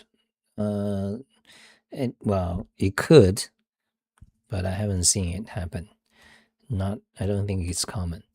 So evaluate that, and run this. It should return. Okay, we got into a tricky situation because these two hash table, you see, one of them, the key AA, has a value of lambda. Now, this hash table is exactly the same thing. The key is a function lambda. But the question now is, should these two hash table be considered equal or not? Now, depending on point of view, because if you go by reference, they should be not the same. But if you go by like the more intuitive concept of function, they should be the same because they are, well, actually they you know, their function does the same thing. You know, these two lambdas does the same thing. Which what does it do actually? Those two lambdas, they return. Do they just return nil? Anyway, let's try to run this. Okay, so what happened? I think they return nil. You see, run it. Oh, they return true. What? What? Wait, so what? So if you, what if you add a lambda like 3, can you do that? Run it? Yes. Okay, evaluate that, then evaluate that, it returns nil. So now it's different. But if you delete that, evaluate that, now it returns true. So interesting. So this two is considered the same. But then, so then I don't fully understand. Are you still here, Aluma? Yeah. So, I mean, it works. So, but then how is that? Anyway, anyway, so this is great, but I mean, it's kind of tricky. So in real life, you know, we are not gonna use this. In real life code, this is probably not what you want to do. But anyway, right now we have still some issue. Like we want to fully understand why is this to return this and this considered equal. So evaluate the whole thing and try again, reevaluate, it returns true. So Emacs Lisp consider these two as equal. So Emacs Lisp consider these two as equal. So what? So we don't understand. So but what does this return? That returns that. Hard to understand. I don't understand. So anyway, yeah. So this is getting, this is fairly advanced. I don't know what's going on.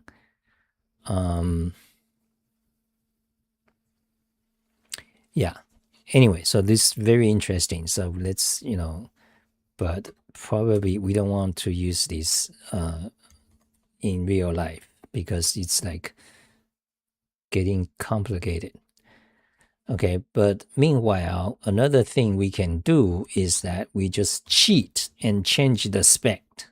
Okay, so like, for example, let's copy this one. Copy.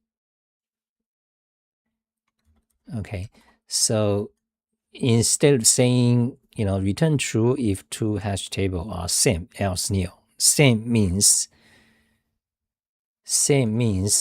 all key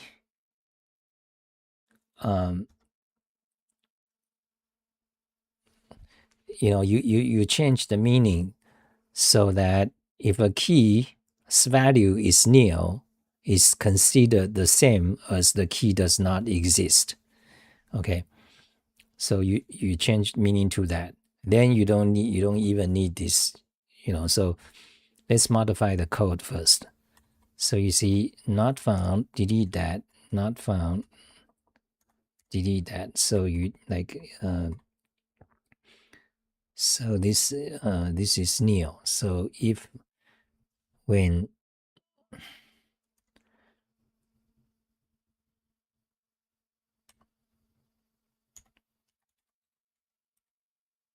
so basically you just say that. So get hash, if it returns nil. So wait, what does nil eval nil true? Okay, so you say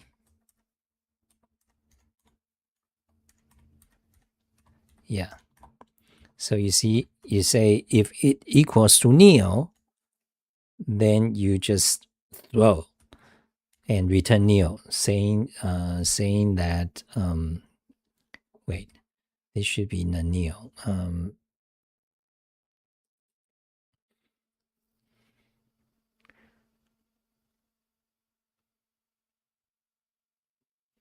Right, so that means whenever you have a key whose value is nil, you just throw it.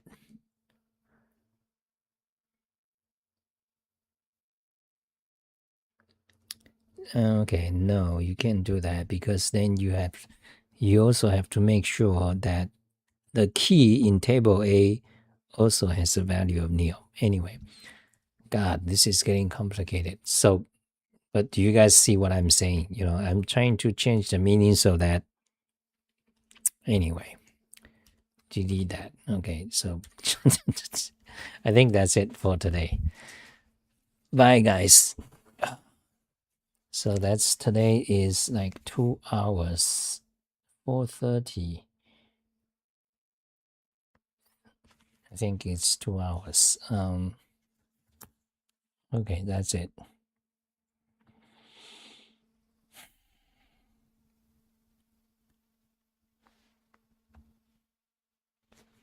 Bye, guys.